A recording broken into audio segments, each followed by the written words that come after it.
season 1 of The Defenders has dropped, and of course I've watched it all already, so I just wanted to give my quick take on the actual show. Now there's a lot of things that I actually noticed straight away that weren't positives, and there's a lot of things that are actually positive. So I'm going to start with the negative first, because I like negativity, and the negative, it really stood out to me. Like, it really stood out to me. Let's start with the first one, which is probably the one that I didn't realize until after I finished the show, after I actually started thinking about it, and that is the OST, the music. Was there any? Was there any music? Like now that when you think about it, right?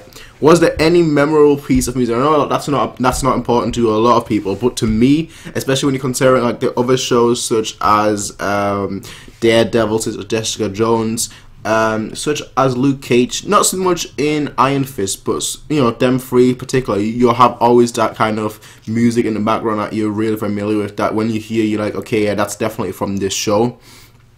Like the only time I can actually remember music is the one time like a hip hop track came on for Luke Cage when they all started fighting. Then there was when Matt played on the piano his own theme song. And then there was that scene with the whole violin, cello and whatnot, and them playing, I think it was Brahms something in C minor, whatever. That's the only time I can actually think about the music. So that's, but like I said, it's probably not something that a lot of people have noticed. But I thought about it after the show, and I was like, did I actually hear any music? I don't know. I don't think so. So that's that. Now let's get actually to the big things. And the first thing is probably the story. I actually liked the story. You know, I actually thought the way they came together and everything, it was quite natural. It didn't seem forced. It didn't seem out of nowhere. It was all quite natural. The way Luke Cage and Iron Fist came together, you saw where both of them were coming from. You saw how both of them met, and then it just clicked. And then the way Jessica Jones and obviously Matt came together, it worked perfectly as well. So I thought, like, story-wise, it was actually brilliant. I thought it all seemed to be natural, but the thing is, like, the first 3 episodes, despite it being natural, the first 3 episodes or so seemed very slow. It wasn't until they actually all came together that it really seemed to pick up the pace.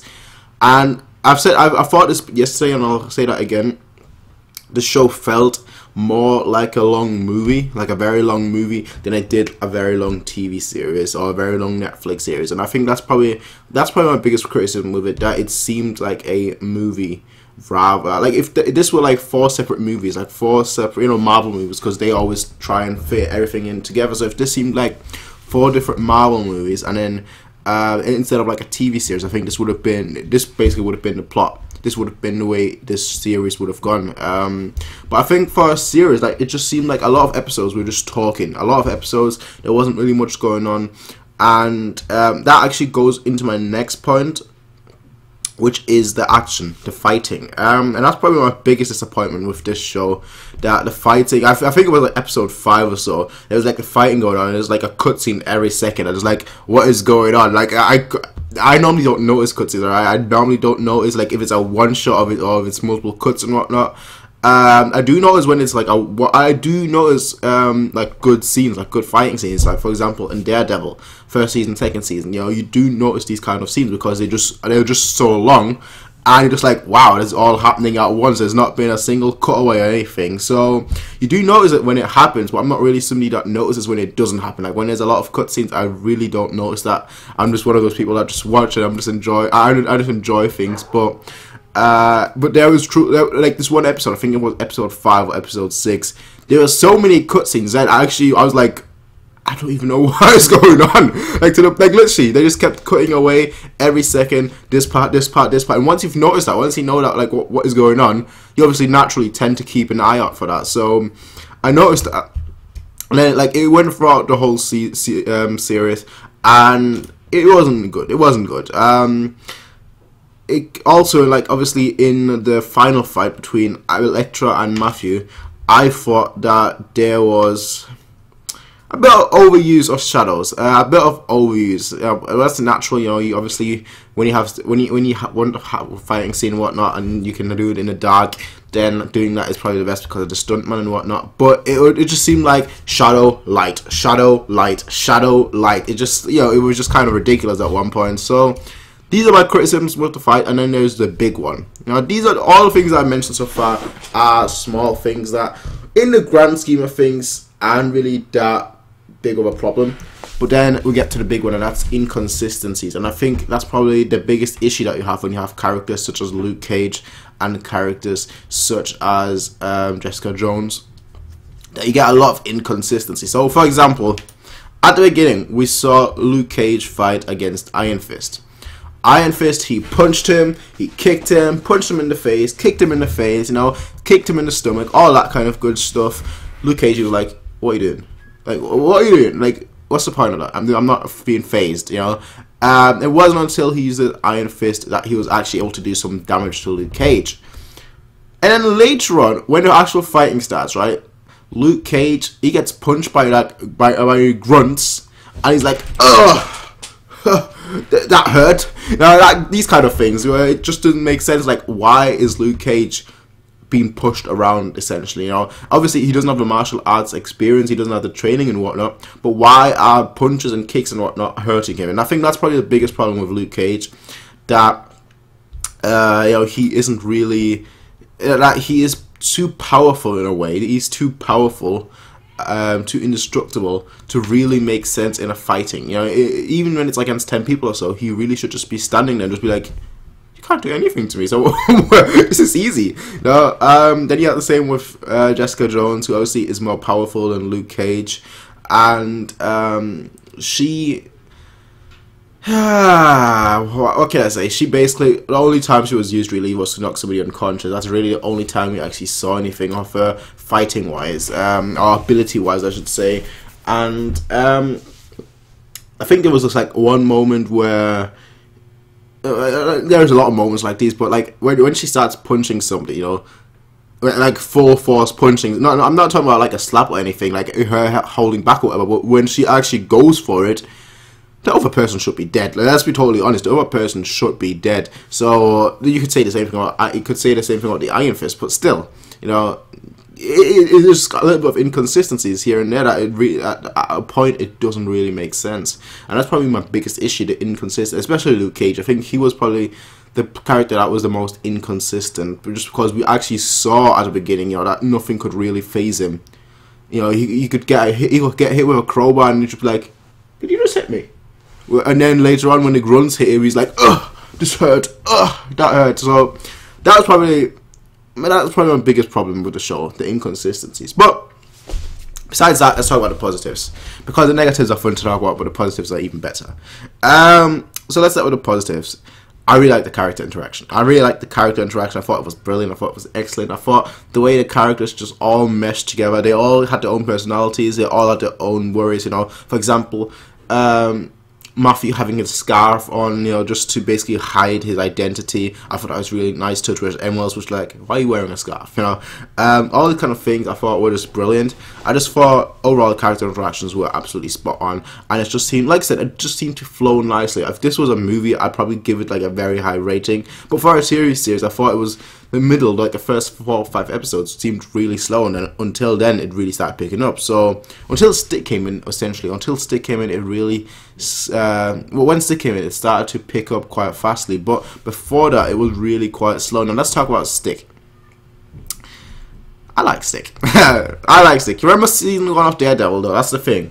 First of all, we learned more obviously about the hand, the chase and whatnot, but remember season 1 of Daredevil, there was this one guy with like massive scars, like a really bulky dude. We didn't see him, who I'm assuming was like the leader of the chase, so we didn't see him, which is a bit of a shame, because I always wondered what was going on with that.